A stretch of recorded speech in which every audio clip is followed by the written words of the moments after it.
Before Alex and I were born, my parents lived modestly in a small, close-knit town. My father worked long hours as a mechanic, while my mother managed a local diner. Their life was simple, but filled with dreams of building a better future. When I was born, they were ecstatic, calling me their miracle baby after years of struggling to conceive. My early years were full of warmth and attention, but that all changed when Alex arrived 2 years later. Suddenly, the focus shifted entirely to him.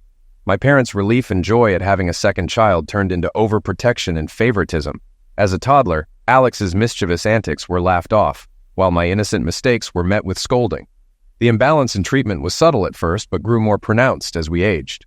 In school, I excelled in academics and sports, often earning praise from teachers and coaches.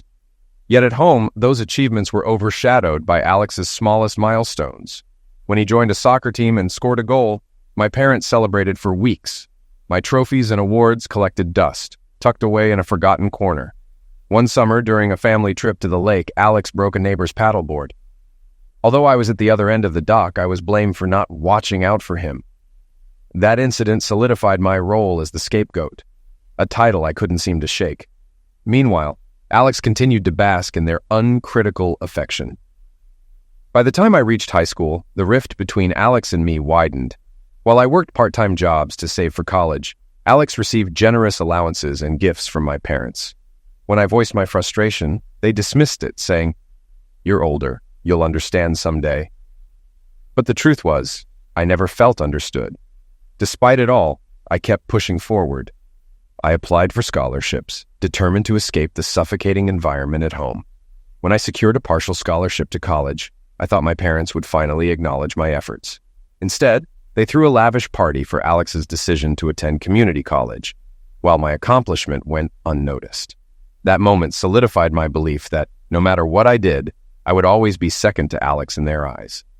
At 31 years old, I recently found myself reflecting on the life I had built, which, until not too long ago, included being engaged to my girlfriend of 5 years, Linda. Having spent years navigating a family dynamic that often left me feeling overlooked, I realized how deeply those early patterns shaped my sense of self. Despite my efforts to carve out a meaningful existence, my younger brother Alex, who is 29, has always commanded the spotlight. So Alex was the center of my parents' attention, their golden child. His missteps, no matter how serious, were excused, while I bore the brunt of accountability. Achievements that might have earned me admiration were instead eclipsed by their fixation on Alex's every minor success. Even gifts and celebrations became markers of the disparity, with Alex receiving fanfare and me left with well-meaning but hollow encouragement to be a good role model. Moreover, when Alex decided to attend community college, they even bought him a car. Meanwhile, I biked miles to work and struggled to afford school. Alex eventually dropped out, declaring that college wasn't for him, and my parents praised his self-awareness while bankrolling a series of failed ventures he pursued. Despite this toxic environment, I focused on building a stable and independent life. My accomplishments, however, were always overshadowed by exaggerated tales of Alex's so-called entrepreneurial spirit at family gatherings. I tried to maintain a relationship with him, but it was always competitive and one-sided. I met Linda through one of Alex's friends. She was everything I had ever wanted, intelligent, funny, and kind. For the first time, I felt truly appreciated. My parents, however, were critical of her, questioning why she would even date me. Strangely, Alex took a sudden interest in my life, constantly asking about Linda. I foolishly believed he genuinely cared. After dating for a year, Linda and I moved in together. We were happy and started dreaming of a future filled with love and stability. 4 years later, I proposed, and she said yes. We decided on a long engagement so we could plan the wedding we'd always envisioned. When we shared the news of our engagement, my family's reactions were underwhelming. My mom's smile was clearly forced, my dad didn't seem to care, and Alex's congratulations felt insincere. Not long after, Linda started acting differently. She was on her phone constantly and going out more often. I trusted her completely and brushed off any suspicions. A few months ago, Linda's behavior became even more erratic. She was moody and frequently unwell. I began to hope she might be pregnant, excited at the idea of starting a family. Then one night, my world fell apart. "I'm pregnant," she said, her voice shaky. "But it's not yours." Her words hit me like a truck. "What? What do you mean it's not mine?" Tears streamed down her face. It's Alex's. I was stunned, my mind reeling. Alex, my brother, how could you do this? She broke down completely. I'm so sorry. I never meant for this to happen. It just happened. Just happened? I said, my voice shaking with anger. How could you betray me like this, after everything we've been through? Through her sobs, she muttered, I was confused, and Alex was there when you weren't. He made me feel seen. Seen? I spat bitterly. I was working hard to build a future for us, sacrificing for our dreams. And you, I paused, trembling with fury. You turned to him, my own brother? She nodded, barely able to look at me. I know I've ruined everything. I don't expect you to forgive me, but I still love you. I let out a bitter laugh. Love? Don't use that word. You've been lying to me, sneaking around with my brother, and you call that love? Please, she begged, stepping closer. It wasn't supposed to happen. I was lost, and Alex said things that made me question us. Question us? I interrupted, my voice rising. So you doubted me and went straight to him? The same brother who's competed with me my whole life? Her voice quivered as she tried to explain. Alex made me feel like I deserved more. Stop! I cut her off, my tone sharp and cold. You threw away everything we had for that. I gave you my trust, my heart, and this is what you did with it? She collapsed into sobs, reaching for me. I was selfish, I know. I regret it every day. Please, let me fix this. Fix it? I replied bitterly. You think this is something that can just be fixed? You've destroyed everything. Her cries filled the room as I stepped back. I'm sorry, she whispered. I never wanted to hurt you. I love you. I'll do anything to make this right. But I shook my head, the pain and anger overwhelming me. It's too late, Linda. You made your choice, and now I'm making mine. You and Alex can have each other. She dropped to her knees, sobbing uncontrollably. Please don't leave me. I'll do whatever it takes. I stayed firm, my voice steady but cold. You've already done enough. I can't forgive this. Not now, not ever. Her tear-streaked face looked up at me, desperate. What are you saying? Don't throw me out. We can work through this. No, I said firmly. You lied to me, betrayed me, and broke everything we built. Pack your things and leave. Her face went pale. After everything, you're just going to throw me out. Yes, I replied without hesitation. You made your decision long ago. Now I'm making mine. Get out. Tears streaked down her face as she stood motionless, her sobs echoing through the room. Slowly, she began to gather her belongings, each movement heavy with regret. I turned my back, unable to watch. The weight of her betrayal was too much for me to bear. As she packed, my anger shifted to Alex. My hands trembled as I punched his number into my phone. It barely rang before he picked up, his tone casual, almost smug. Hey, he greeted as if nothing had happened. We need to talk, I said, barely keeping my voice steady. A pause, then he sighed. Look, I don't know what this is about, but cut the act, I snapped, my words sharp and unforgiving. I know everything, you and Linda. There was silence on the line before he replied defensively. All right, fine. I messed up, but it was a mistake, okay? It didn't mean anything. She was drunk and... Don't even try to downplay this, I interrupted, gripping the phone tighter. You knew exactly what you were doing. You knew how much she meant to me, and you did it anyway. He let out another sigh, irritation creeping into his voice. I said I'm sorry, all right? But maybe if you'd been a better fiancé, she wouldn't have come to me. His words hit me like a punch to the gut. My breath caught as rage surged through me. Excuse me? I growled, my voice cold and cutting. You heard me, Alex shot back. If you'd been there for her, maybe she wouldn't have needed me. She needed someone who cared. That was it. Whatever restraint I had left snapped like a dry twig. You think you can justify this? I yelled, my voice thick with fury. You think you can say that after what you've done? He hesitated before replying. I didn't mean for this to happen. I didn't give him a chance to say more. I slammed the phone down, my chest heaving as anger consumed me. I couldn't just sit there. I needed to confront him face to face. When I arrived at my parents' house, the tension in the air was suffocating.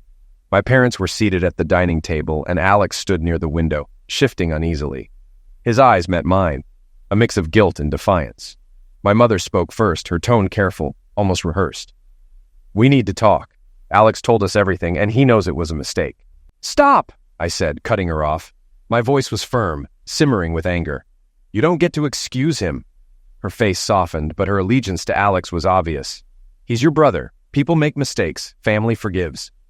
Family? I said, my voice rising. What kind of family excuses betrayal like this? You've been protecting him my whole life, no matter how much he's hurt me. My father chimed in, his tone cold and dismissive. You're being overly dramatic. He made a mistake. You need to move past it. Move past it? I scoffed. He didn't just make a mistake. He slept with my fiancée. He tore apart my life. Alex finally spoke, stepping forward with a defensive tone. She came to me, all right? She needed someone to comfort her. I glared at him, my voice low and sharp. Don't try to spin this. You didn't comfort her. You took advantage of her, of me, of everything I trusted. He shifted uncomfortably, but his defensiveness returned. You're just making this worse. If you can't let it go, how are we supposed to fix anything? I stepped closer, my fists clenched at my sides. Fix this? There's nothing to fix. You made your choice, Alex. Now I'm making mine. You're not my brother anymore. My mother gasped. I turned to her, my voice breaking under the weight of years of resentment. You've always put him first, every time. Even now, you're defending him like what he did is no big deal. Well, I won't. Not this time. I turned back to Alex, my tone filled with disgust. You wanted everything I had, didn't you? Well, congratulations, you got it. But you've lost me in the process. You're nothing to me now. Alex's voice faltered. You don't mean that. It was a mistake. I laughed bitterly. A mistake? No, Alex. A mistake is forgetting someone's birthday. What you did was deliberate, selfish, and now you get to live with the consequences. I looked back at my parents, the weight of their unwavering loyalty to Alex crushing me. You can have him, your perfect son, but I'm done. I've spent my whole life being second to him. Not anymore. My father's expression hardened. You're acting childish. Family sticks together, no matter what. I shook my head, a bitter laugh escaping my lips. If this is what family is, I want no part of it. You can keep him. I'm done. Without another word, I walked out, slamming the door behind me. The cool night air hit my face, and for the first time in years, I felt a strange, hollow sense of freedom. My heart was shattered, but I knew I had finally done what I should have done long ago. I walked away. When I got home, my phone was flooded with missed calls and texts. Linda begged for forgiveness. Alex alternated between apologizing and blaming me. My parents demanded I grow up and make amends. I ignored them all. I spent days alone, replaying every moment in my mind, trying to understand where it all went wrong. I barely ate or slept, calling out of work and burning through my vacation days. But through the pain, one thing became clear. I was done letting them control my life. Months passed. I moved to a new apartment, started therapy, and began rebuilding my life. But no matter how far I distanced myself, they still found ways to intrude. Texts, calls, and now unannounced visits. One Thursday, I found my mother waiting by my car, tears streaming down her face. She clutched her purse like it might solve everything. Please, she sobbed as I approached. You're tearing the family apart. Your father can't take this. We can't take it.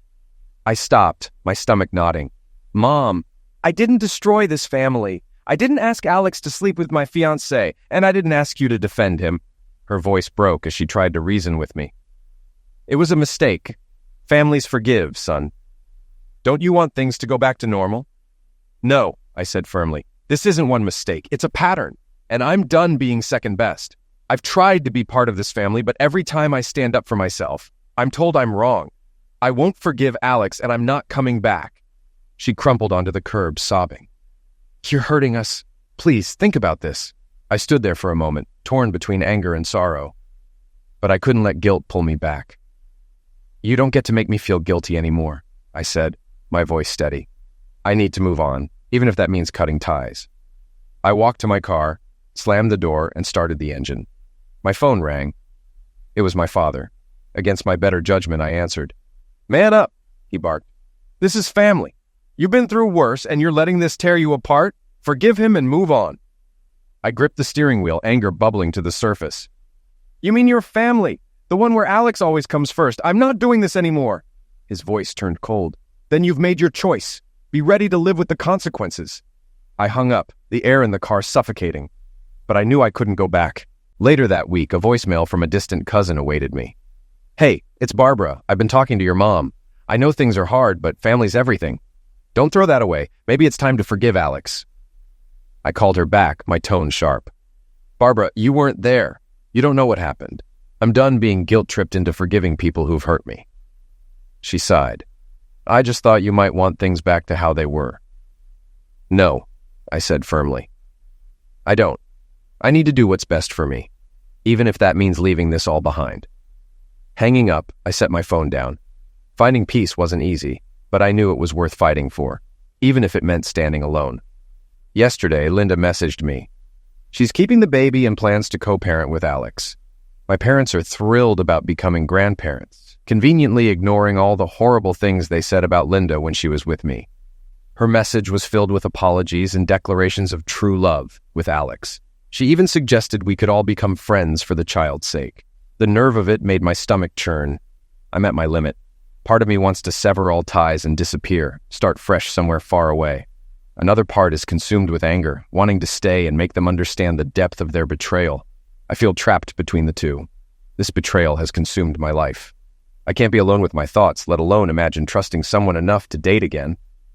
I've lost friends who think I'm being unreasonable, suggesting I take the high road and reconcile with my family, as if I caused this mess. The thought of Alex and Linda raising a child together, a child that could have been mine, is unbearable. I know the baby is innocent, but its existence is a constant reminder of their betrayal. Now my parents are urging me to be part of the child's life, calling it my duty as an uncle. The very idea makes me sick. How can I look at that child and not see the embodiment of everything they've taken from me? I've taken steps to protect myself. I consulted a lawyer and initiated a restraining order against my family. I've decided to have no involvement with the child. It's not the baby's fault, but I need to prioritize my mental health. Work has been my escape. HR has been supportive, offering extra security and remote work options. I'm also considering transferring to a new city. Starting over feels daunting, but it might be the only way to rebuild. Linda admitted the affair, and the timeline confirms Alex is the father. Even if the baby were mine, I doubt I could ever separate my feelings from the betrayal. Linda's family has expressed their shock and support. They've cut ties with her and reached out to offer help. It's a small comfort in an otherwise isolating situation. This ordeal has forced me to question whether I even want a family. For now, I'm focusing on healing, one day at a time. The restraining order process has been more complicated than expected. At the hearing, my parents brought an expensive lawyer who twisted the truth, portraying me as irrational and vengeful. They claimed I was overreacting to a minor mistake. Their lawyers' polished arguments made my stomach churn, but the evidence was on my side. My lawyer presented the maltreatment texts, emails, and everything they'd done to invade my peace. The judge listened intently, weighing both sides. In the end, the judge ruled in my favor. "The restraining order is granted," she said firmly.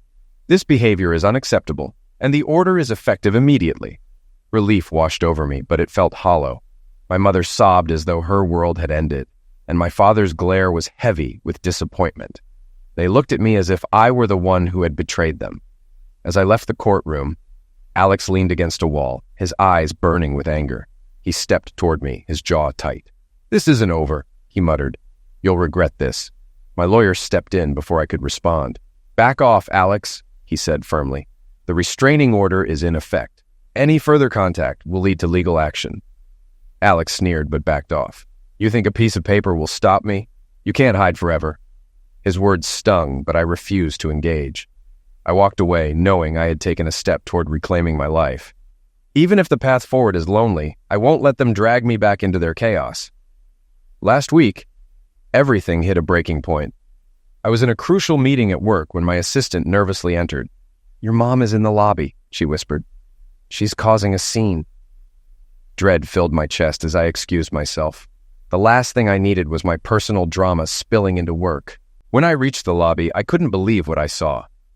My mother stood surrounded by coworkers, flipping through a photo album of baby pictures of Alex and me, telling stories about how close we once were.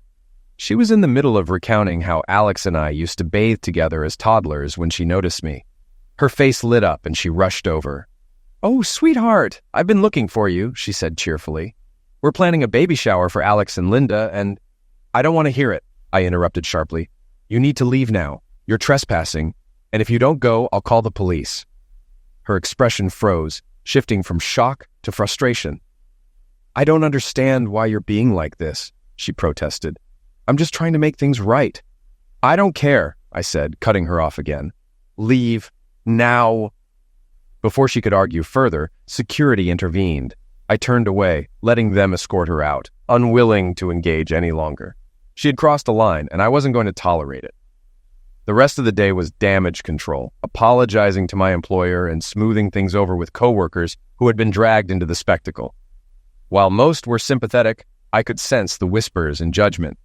It left a bitter taste in my mouth, a reminder of how deeply my family's dysfunction had invaded my life. A few days later, I was at the gym, trying to burn off some of the lingering frustration. The rhythmic pounding of my fists on the punching bag was a small relief, but the voice behind me shattered my focus. Still working out, huh? Alex sneered, his tone laced with sarcasm.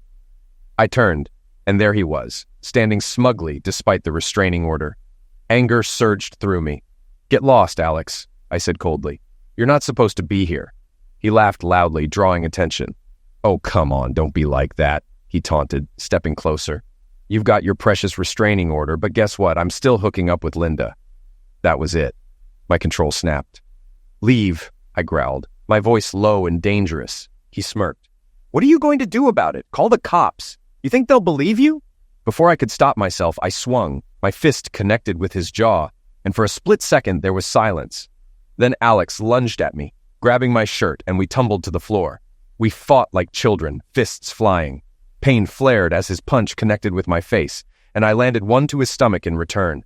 My vision blurred briefly, but I shoved him off with all my strength. You're dead to me, Alex, I yelled, but he came at me again, grabbing my shirt. You're nothing but a pathetic, he spat, but I didn't let him finish. I swung again, landing a kick. By the time the gym staff intervened, we were both bruised and out of breath. A trainer held me back while another restrained Alex. The gym manager stormed over, his voice cutting through the chaos. That's enough. If you two don't stop, I'm calling the cops. You're both banned. Alex glared at me, his face twisted with rage, but he finally backed down. Wiping the blood from his nose, he threw me one last venomous look before storming out. I stood there trying to catch my breath as the manager turned to me. You need to leave too, he said firmly. I grabbed my things and left, ignoring the stares and whispers from other gym-goers. None of it mattered except putting distance between myself and Alex. As I walked to my car, adrenaline still coursing through me, I couldn't shake the feeling that this wasn't the end. Driving home, still buzzing from adrenaline, my phone rang. The number was unfamiliar, but without thinking, I picked up. How could you?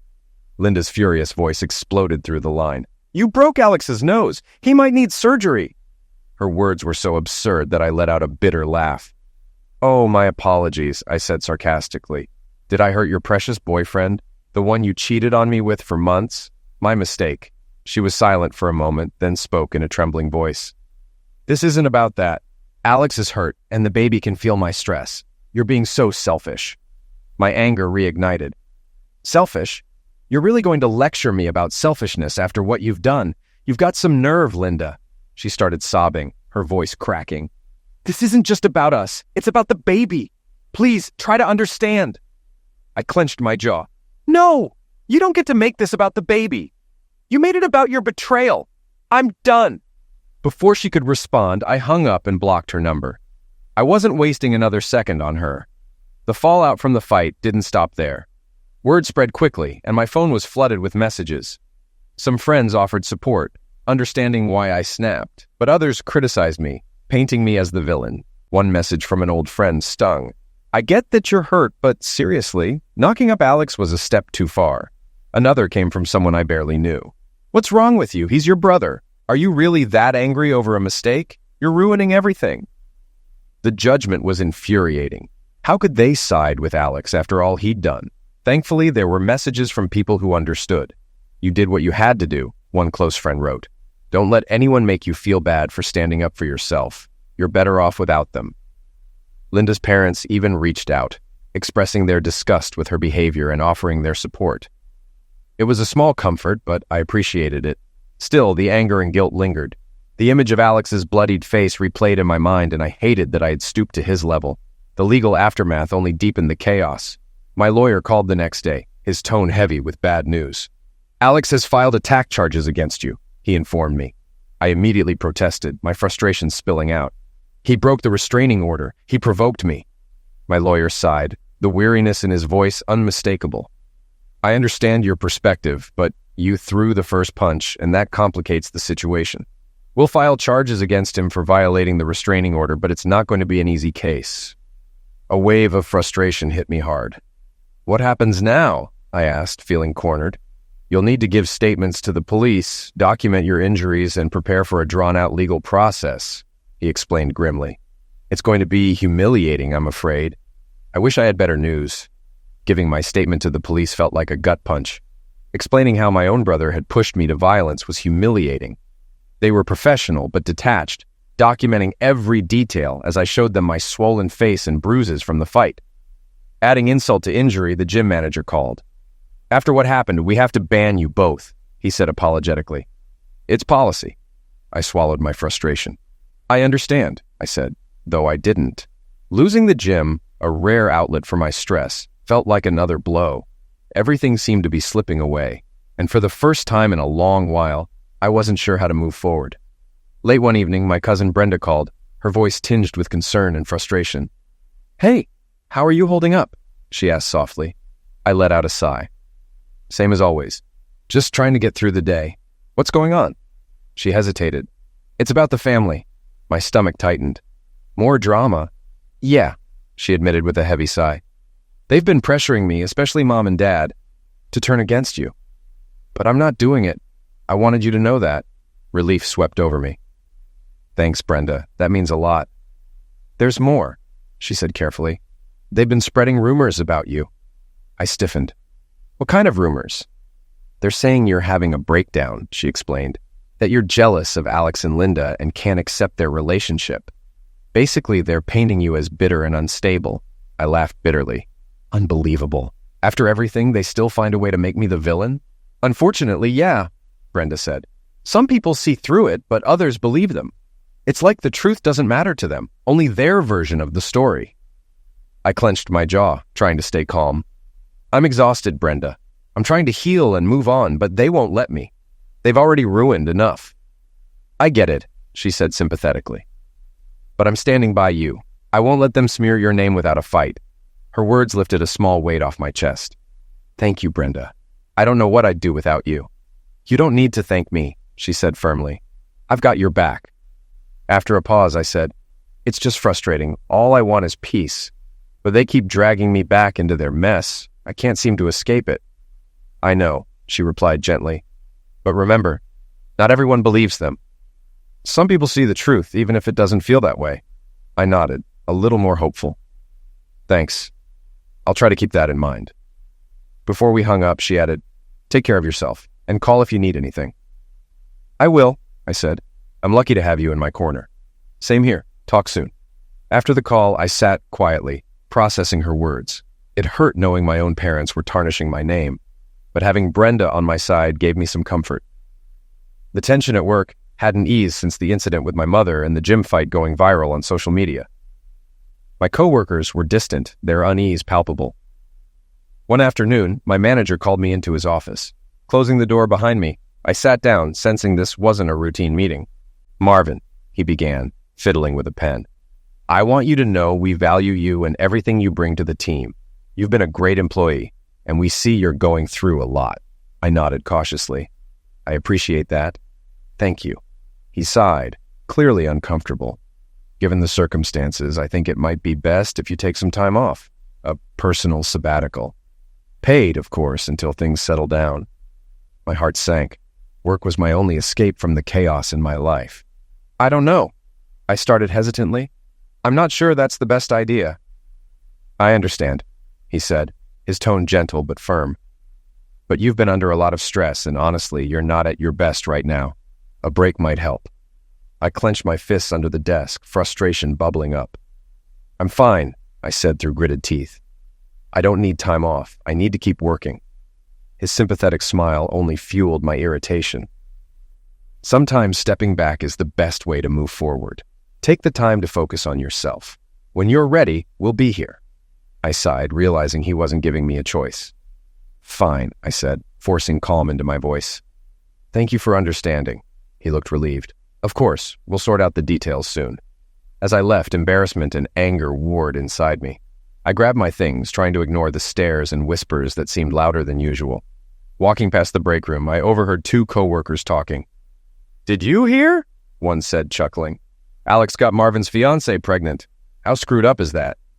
I froze as the blood drained from my face.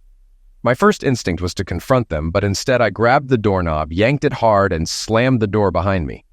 The sound echoed through the hallway, and I felt their startled stares on my back as I walked away. I didn't stop to explain or apologize, just kept moving, feeling a grim satisfaction at their shocked silence. For the first time in days, I felt a sliver of control, even as the cold weight of my reality settled back over me. It had been an exhausting day. The stress of work, the legal drama, and the relentless family chaos weighed on me. That night, I found myself doing what had become a habit, driving aimlessly. The hum of the car and the steady rhythm of the road were the only things grounding me. The cool night air blew through the open window, but I barely noticed. I didn't have a destination, but somehow I ended up outside the old apartment Linda and I had shared. I stared at the building, memories flooding back, and wondered how everything had unraveled so quickly. A buzz from my phone pulled me from my thoughts, a notification from social media. Against my better judgment, I opened it. The message was from Maria, Linda's younger sister. "Hey, I just wanted to say I'm sorry about everything. I can't believe what Linda and Alex did to you. If you ever need someone to talk to, I'm here." I stared at the message, unsure how to respond. Was this a trap? A ploy for more drama? Or was she genuinely reaching out? Maria had distanced herself from Linda when things fell apart, but her timing felt strange. I typed back, "Why are you reaching out now, after everything?" Her reply came quickly. "I know it's weird, and I get it if you don't want to talk to me, but I couldn't stay silent anymore. Linda's been telling everyone she's suffering, claiming Alex is her true love, and it's all lies. I'm disgusted by it. I don't want you to feel like you're alone. Not everyone in the family is on their side." A mix of anger and gratitude surged inside me. Could I trust her? Was this genuine? "How do I know you're not trying to mess with me like the rest of them?" I replied. "Why now?" After a pause, she responded, "I don't blame you for doubting me, but I'm not like Linda, and I'm not close to her anymore. I've seen what she and Alex are doing, and it's disgusting. They moved in together, and she's playing the sufferer to anyone who will listen. I just want you to have the truth, even if it hurts." Her words stirred something in me, a mix of vindication and renewed anger. I finally typed back, "Thanks for being honest. I don't know what this means, but at least you're not lying to me." "I never will," she promised. I exhaled deeply, started the car, and drove off. Maria's message didn't erase the pain, but it was a rare moment of truth in a sea of lies. For now, that was enough. The calm didn't last. Within days, the gym fight with Alex was all over social media. Someone, probably one of his friends, posted a detailed account on a local Facebook page. They didn't name us, but the description was specific enough that anyone who knew us could connect the dots. The comments section exploded. Some defended me, saying Alex had it coming. "He deserved it," one person wrote bluntly. Others took Alex's side, calling me unhinged and accusing me of needing professional help. One comment even suggested I should be locked up for attack. The negative comments cut deep. No matter how hard I tried to ignore them, the avalanche of judgment was overwhelming. People I hadn't spoken to in years popped up in my notifications, some offering support, others prying for details or gossip. The whispers and speculations spread like wildfire. Everyone wanted a piece of the drama, and I couldn't escape it. The betrayal, the lies, and now the public humiliation, it all felt inescapable. One night, after drinking too much to numb the frustration, I made the mistake of revisiting that viral post. The comments were even crueler this time, and as I read through each judgmental remark, my chest burned with anger. My heart pounded as I hurled my phone across the room. It hit the wall with a loud crack, the screen shattering on impact. I stared at the broken phone, the weight of everything pressing down on me. My life had become a chaotic public spectacle where everyone felt entitled to weigh in, regardless of the truth. The next day, I deactivated most of my social media accounts. The endless notifications, invasive questions, and constant judgment were suffocating. Shutting it all down felt like the only way to breathe, even though the damage was already done. My phone was shattered, and I was left grappling with the pieces of my life. Staying in this city no longer feels like an option. Everywhere I turn, there are reminders of Linda, Alex, and my family. I can't escape the humiliation or the memories. Even the thought of running into them sends a wave of anxiety through me. I've started exploring internal transfers at work. A position in the Seattle office caught my attention. At first, I hesitated. Seattle's constant rain and unfamiliarity felt daunting. But the idea of starting fresh, somewhere no one knows my story, began to feel like a lifeline. The more I think about it, the more certain I feel. A new city, a new apartment, and a chance to rebuild without the shadow of betrayal hanging over me. Leaving everything behind might be the only way forward. Meanwhile, my parents have gone silent since the restraining order was issued. I know this quiet won't last. They're likely strategizing their next move. For now, I'm savoring the rare peace. Linda, however, has been broadcasting her pregnancy all over social media. Maria, her younger sister, told me about the constant posts, ultrasound photos, baby bump updates, and gushing captions about her blessed life with Alex. Each one feels like a punch to the gut, a painful reminder of the future I thought I was building. Despite everything, part of me still hurts. I try to avoid their updates, but sometimes curiosity gets the better of me. Each post is like reopening a wound, reminding me of what I've lost. The decision to relocate became final after a particularly rough day. I had just left another frustrating meeting with my lawyer about Alex's attack charges. The case is dragging on, and the stress is suffocating. Returning home, I found an envelope in my mailbox. The handwriting on the front stopped me in my tracks. Linda's. My first instinct was to throw it away, but curiosity won. Inside was an ultrasound photo and a handwritten letter. I know things have been hard, but I wanted to share some good news.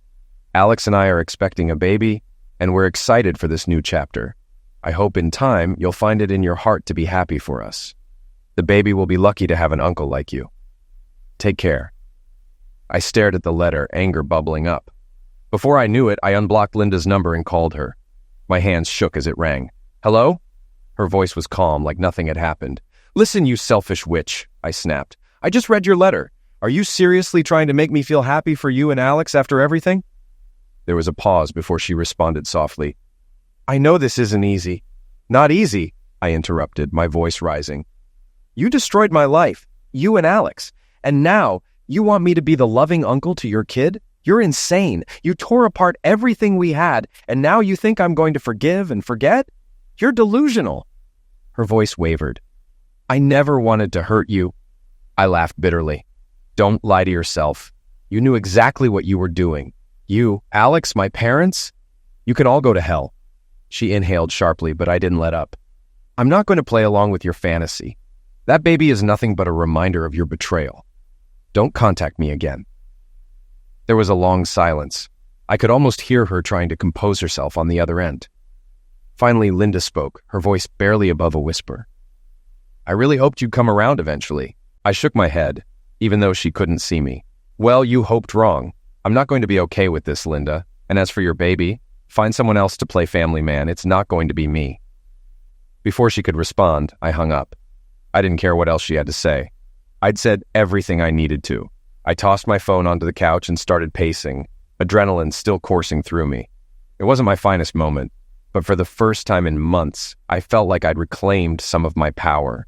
Later that night, I realized I couldn't keep living like this. The memories, the betrayals, the suffocating reminders of everything that had gone wrong. It was too much. I needed to leave. I needed a fresh start far away from Linda, Alex, and my family. Without hesitation, I called my supervisor. Hey, I said, trying to steady my voice. I've decided to take the transfer to Seattle. There was a brief pause before he replied, sounding relieved. Honestly, I think that's a great idea. This situation has been tough for everyone, and a fresh start might be good for you. I'll fast-track the paperwork. For the first time in a while, I felt like I was making the right choice. Thanks, I just need to get out of here. By the next morning, the transfer was official. I had 2 weeks to pack and leave. It felt overwhelming, but also like a massive weight had been lifted. Word spread quickly, and it didn't take long for my parents to show up at my apartment banging on the door. Marvin, open up! We need to talk! My mother's voice was frantic, filled with desperation. I took a deep breath and opened the door. They stood there, anger and hurt etched on their faces. What do you want? I asked, keeping my tone calm but firm. You're abandoning us, my mother said, her eyes welling with tears. You're walking away from your family. You're throwing everything away. I'm not throwing anything away. I replied coldly. I'm leaving because being around you makes me sick. My father stepped forward, his face flushed with anger. This is selfish and immature. You can't just run away from your problems. You owe it to your family to stay and work things out. Owe you? I snapped, my voice sharp. You mean the family that sided with Alex while he screwed my fiancé? The family that stabbed me in the back at every turn? You two disgust me. Turning away, I walked back toward my packed boxes, their presence suffocating. Marvin, my mother pleaded, her voice trembling. You're going to regret this. Family is everything. You'll see how much you've hurt us. I paused, then turned back to them, my voice cold and steady. Goodbye, Mother. Goodbye, Dad. Don't call me for your funeral.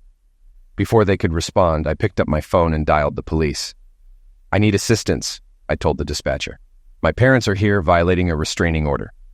Minutes later, officers arrived. My parents protested, yelling that I was their son and they were only trying to talk. He's our child! You can't just let him shut us out like this, my father shouted. The officers stayed calm and professional, escorting them to the door. As they left, my mother's voice rang out one last time. You'll regret this, Marvin. You'll see what you've done. I closed the door behind them and leaned against it, letting out a long breath. The weight on my chest felt lighter. I turned to my packed apartment and muttered, Goodbye, everything. Then I went back to packing, feeling more at peace than I had in weeks. A few days later, Alex took his shot at retaliation, not in person, but online. He posted a long, dramatic message on his social media account, dripping with self-righteousness. The post started with, Some people can't handle seeing others happy. He painted himself and Linda as a couple rising above hate and negativity, focused on their love and future together. He claimed they were embracing their new chapter with positivity and grace, while others, clearly referring to me, clung to bitterness. The comments were flooded with support. People praised them for their resilience and called them an inspiring couple. Some wrote about how they admired their ability to stay strong despite the drama. I stared at the screen, fury bubbling up inside me. He was twisting the truth, painting himself as the sufferer while making me look like the bitter, unstable one. Seeing the outpouring of support for him and Linda made me sick. Reading the comments, I felt a sting I hadn't expected. Strangers who knew nothing of the truth were blindly siding with Alex. Their support hurt more than I cared to admit, but I reminded myself it was all a facade. Alex wasn't a sufferer. He was a liar, a man who had betrayed me, destroyed my life, and fractured his own family without hesitation. Despite my anger, I forced myself to take a step back. These people didn't know the truth. They didn't understand the pain Alex had caused or the pieces of my life I was still struggling to put back together.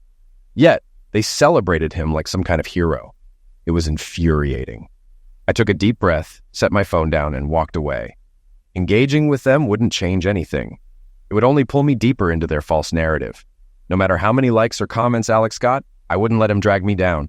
My focus had to be on rebuilding my life, not dwelling on their ignorance. They didn't know the truth, and they never would. What mattered now was moving forward, no matter what anyone else thought. Then came the unexpected, Linda's reaction. After our heated phone call, I assumed she'd continue playing the sufferer, spinning more tales to gain sympathy. But according to Maria, my words had shaken her more than I realized. Maria, who had become an unlikely ally, called me one afternoon. Linda's a wreck, she said. She's been crying nonstop since you called her. I don't think she expected you to lash out like that. I could hear the frustration in her voice, mixed with disbelief. What, she didn't think I'd finally tell her how I feel? I asked, unsure if Linda was genuinely upset or just trying to manipulate the situation. She's not blaming you anymore, Maria said softly. She admitted to me that what she and Alex did was awful. I don't think it really hit her until now, but she feels trapped in this mess she's created. I paused, processing Maria's words. Trapped? She and Alex chose this. They can live with the consequences. I know, Maria replied, sounding conflicted. But she's scared. She thought Alex would be stable, that he'd step up. Now that she's pregnant, she's realizing how reckless he is. She told me she doesn't feel secure. She doesn't know how they're going to make it work. Hearing that hit harder than I expected. Linda had spent so much time projecting confidence about her new life with Alex, but now it seemed like reality was sinking in.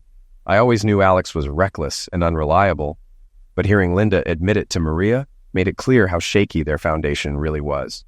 She says she's stuck, Maria continued. She's terrified. She keeps saying she thought Alex would step up, but now she's not sure. I felt a mix of vindication and pity. Linda had convinced herself she was in control, making the right choices. Now, faced with the reality of her decisions, it seemed like the weight of it all was crushing her. "What do you want me to say, Maria?" I asked, shaking my head. She brought this on herself. I'm not going to be her safety net, and I'm not going to pretend we're fine. "I understand," Maria replied, "but I thought it might help to know that she's struggling. I think she's finally realizing how badly she messed up." I didn't answer right away. Part of me wanted to tell Maria that Linda deserved whatever came her way. Another part felt a strange kind of pity for her. Linda had always tried to appear strong, but now it was clear she was unraveling under the pressure. "She's done too much damage," I said finally. "I can't help her." "I get it," Maria said gently. "I just thought you'd want to know. She's not as confident as she pretends to be. She's scared about the future." After we hung up, I sat quietly, processing everything.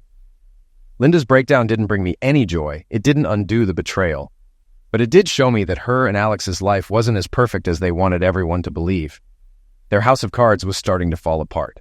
My cousin Brenda came by to help me pack and, as usual, brought me up to speed on some family drama I hadn't heard. She told me my aunt, my mom's sister, had confronted my mom in a heated argument, accusing her of favoring Alex while always sidelining me. Brenda said my aunt didn't hold back, telling my mom that her years of favoritism were finally coming back to haunt her. Hearing that someone else had called them out felt oddly validating. On the legal front, my lawyer assured me the move wouldn't impact the case. "We're still pursuing charges against Alex for breaking the restraining order and his bogus attack allegations against you," he said confidently. "The judge will see through his claims, especially with his history of violating the order. Moving across the country will also demonstrate that you're not a threat, which strengthens your case." Then I left town. It felt surreal. Now, here I am in Paris, a city I once thought was only a dream. The chaos and toxic family dynamics are behind me, and I'm on the cusp of a new chapter. 3 years later, as the sun dipped low over the Seine, I stood at the altar, waiting for Elise. The chapel was small and intimate, just the way we wanted. The quiet hum of the city faded into the background as I focused on this moment. The vows we had written still echoed in my mind, but a small part of me couldn't help thinking about the empty seats where my family should have been. My phone buzzed in my pocket. It was a message from my mother, though I'd blocked her number. Somehow she always found a way to reach out. Without even reading it, I swiped it away. "Not much longer now," Paul said, offering me a reassuring smile. He had flown in from the States to stand by me. "You all right?" I nodded, my voice catching. "Yeah, just thinking." "About your family?" I let out a deep breath. "I haven't heard from them in years. Not that it matters. My mom tried reaching out once after everything, saying she was sorry that they missed me and wanted to fix things, but I've heard it all before. I'm not reopening that door just to have it slammed in my face again." Paul gave me a knowing look. "So, no regrets?" "No," I said firmly. "It hurts, but it's the right decision. Elise and I are starting fresh, and I can't keep letting the past drag me back. They're not part of my life anymore." Paul grinned. "Sounds like Elise has been good for you." "She has," I said, smiling. "She's calm, steady, and strong. The anchor I didn't know I needed. She's been with me through everything, even when I thought I didn't deserve it." "She sounds amazing," Paul said. "And you deserve this, man. You've been through hell. It's time for your happy ending." Just then, the chapel doors opened, and Elise walked in, radiant in her dress. As she made her way toward me, a sense of peace washed over me. The weight of everything I had left behind lifted, and for the first time I felt completely free. Months later, whispers of Linda and Alex's unraveling found their way to me. Maria, as always, kept me informed. One evening she messaged me with the latest. "Linda cheated on Alex," Maria said bluntly, "with some businessman she met through work. It didn't take long for her to lose interest in their life together." I wasn't surprised. "She's back to her old ways?" Maria sighed. "Pretty much. She was never happy, just pretending to be. Now she's wrecked things again." Their rushed relationship, the lies, the betrayal, it was all bound to implode. I'd seen the cracks from the beginning. Linda had convinced herself Alex could provide stability, but it was clear she couldn't escape her own patterns. "Some people never learn," I replied. Maria didn't argue. She understood I wasn't being cruel, just honest. "Do you feel sorry for him at all?" Maria asked after a pause. I thought for a moment. Not really. I don't wish him ill, but he made his choices. He knew who she was, and he still went after her. Yeah, Maria said. I just wish he'd seen it coming sooner. They both made their bed, I said, glancing out at the quiet street. Now they have to lie in it. Linda and Alex made their choices, and whatever comes next is on them. My focus now is on my own life, and Elise is right here with me, helping me build something genuine, something untainted by the past. That's all that matters. The anger is gone. In its place is a quiet sense of peace, a calm I've never felt before. With Elise, I found the happiness I've been searching for. Right now, we're in Thailand on our honeymoon, and every moment feels surreal. We've spent our days exploring colorful markets, relaxing on pristine beaches, and indulging in incredible food. The simple joys of this trip feel like everything I've ever needed. Looking back on everything, I can finally say I'm free. Free from the weight of the past, the toxic relationships, and the constant manipulations. Elise understands me in a way no one else ever has. She brings out the best in me, and with her I've found a love that feels solid and real. She's my partner, my future, and the center of my world. My family isn't part of this journey, and they never will be. I've realized I don't need them. What matters now is the life Elise and I are building together. The love we share, the adventures we're living, and the future we're creating. Sitting here in one of the most breathtaking places I've ever been, I feel content. I've let go of everything that held me back, and for the first time in years, I'm truly happy. Happier than I ever thought possible. This is just the beginning, and I can't wait to see where the next chapter takes us.